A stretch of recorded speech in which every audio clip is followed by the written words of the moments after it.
அது நீயா விருப்பப்பட்டு பாரதிய மறக்கணுங்கிறதுக்காக பண்ணிக்கிட்ட ஒரு விஷயம்.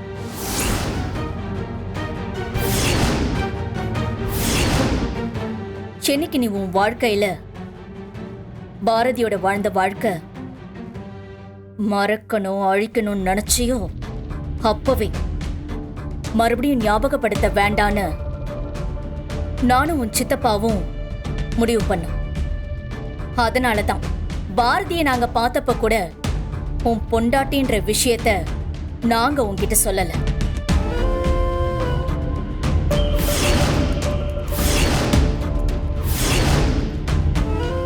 இல்ல ஆதி, இல்ல. நான் ஆதி, உன் சித்தியா உன் அம்மா ஸ்தானத்துல இருந்து பாத்துக்கணும்னு நினைச்சம்பா. பாரதிய உன்கிட்ட இருந்து விலைக்கு வைக்கணும்னு நினைச்சேன். அதுக்குதான் இந்த மித்ராவை உனக்கு கல்யாணம் பண்ணி வைக்கணும்னு நினைச்சேன். ஆனா அவ இப்ப தப்பானவனு தெரிஞ்சிருச்சு. சந்தோஷப்படுறதுக்குள்ள நீ இவளை மறுபடியும் கல்யாணம் பண்ணிட்டு வந்து நிக்கிற. இல்ல ஆதி, அப்படிலாம் இல்ல. அது உண்மை இல்ல. அது இதுதான் உண்மை. இல்ல, அது உண்மை இல்ல. நான் அடிச்சு சொல்றேன். இல்ல, இதுதான் உண்மை. நான் சொல்றத கேளு. இல்ல, அது உண்மை இல்ல. இல்ல ஆதி, இவ சொல்றது போய். நான் சொல்றதுதான் உண்மை. என்ன நம்பு. நான் உன் சித்திப்பா. Stop it. ரெண்டு பேரும் கொஞ்சம் நிறுத்துறீங்களா?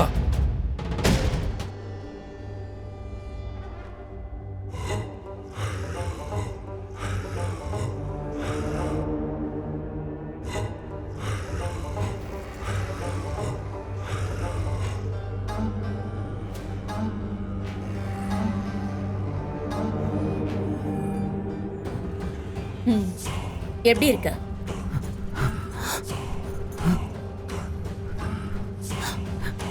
என்ன பவானி, உன் முகத்துல சந்தோஷத்தையே காணோம். நீ நினைச்சது எதுவும் நடக்கலையா?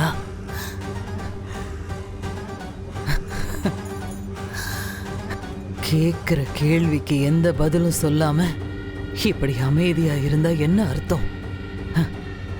நீ நினைச்ச மாதிரியே ஆதிக்கும் மித்ராவுக்கும் கல்யாணம் நடந்து முடிஞ்சிருச்சா? நீ பேசாம இருக்கிறத வச்சு பார்த்தா கண்டிப்பா நீ நினைச்ச மாதிரி அந்த கல்யாணம் நடந்திருக்கிறதுக்கு வாய்ப்பே இல்லைன்னு நினைக்கிறேன். நான் யோசிக்கிறது சரியா இருந்தா என் மருமக பாரதி அங்க வந்து நின்னு இருப்பான்னு தோணுது.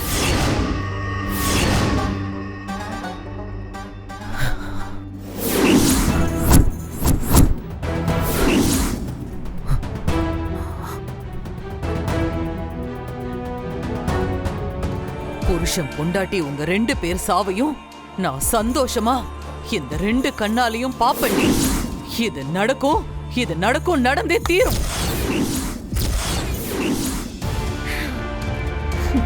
சாரதா, ஆசைப்படலாம், ஆனா பேராசைப்படக்கூடாது. நானும் ஆசைப்பட்டு ஒரு விஷயத்த ரொம்ப நாளா உன்கிட்ட கேட்டுக்கிட்டு இருக்கேன். அதுக்கு மட்டும் நீ பதில் சொன்னு வச்சுக்கைய, இப்பவே நான் உன்னை விட்டுடுறேன். அது மட்டும் இந்த ஜென்மத்துல நடக்காது. கண்டிப்பா உனக்கு நான் சொல்லவும் மாட்டேன். என்ன சொன்ன? சொல்ல மாட்டேன்? ஆமா, சொல்ல மாட்டேன், சொல்ல மாட்டேன், சொல்ல மாட்டேன். அப்போ நீ சொன்ன பேச்ச கேட்க மாட்டல்ல? கேட்க மாட்டேன்டி. என்ன அப்படி பாக்குற? எப்பவும் ஒரு ஊசி போடுவியே, அத போட்டுட்டு போயிட்டே இரு. உன்னால அது மட்டும்தான் முடியும். ஆனா நான் சொன்னதை மட்டும் ஞாபகம் வச்சுக்கோ. உன் சாவு என் மருமக பாரதி கையால தான்.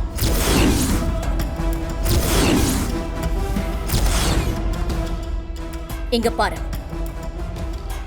நீ உயிரோடு இருக்கிற விஷயம் யாருக்கும் என்னைக்கும் தெரிய போறதில்ல. இப்ப நான் என் அடுத்த ஆட்டத்தை ஆரம்பிக்க போறேன். நான் நினைச்சதெல்லாம் நடக்க போகுது. அப்புறமா நான் உன்னை வந்து பாக்குறேன். ம்? நீ ரொம்ப ஆசைப்பட்டு கேட்டியே ஊசி. ம். வாங்கிக்க.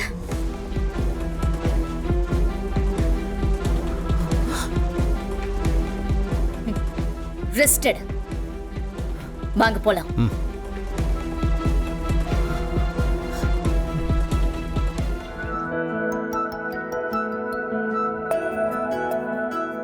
தமிழ், ஆதித்யா 2 பேரும் போய் அப்பா ரூம்ல இருக்காரான்னு பாருங்க. சரிம்மா.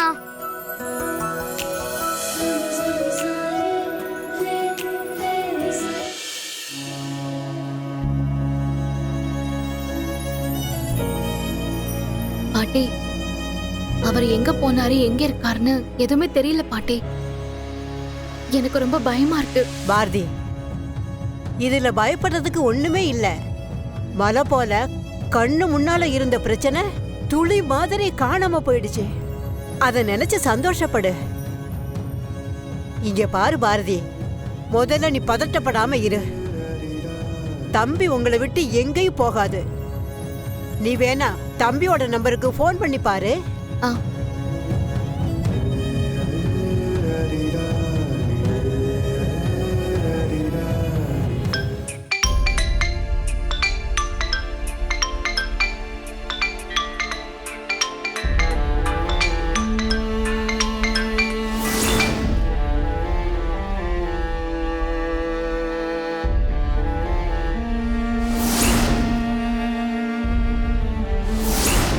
உன் அம்மா சாரதா செத்து போனதுக்கு பாரதி தான் காரணம்.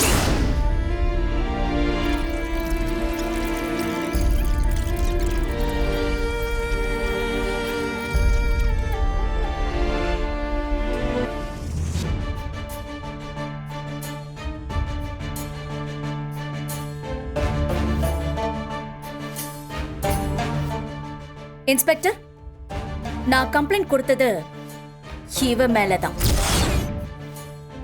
இவ்வளவுதான் நீங்க அரெஸ்ட் பண்ணணும்.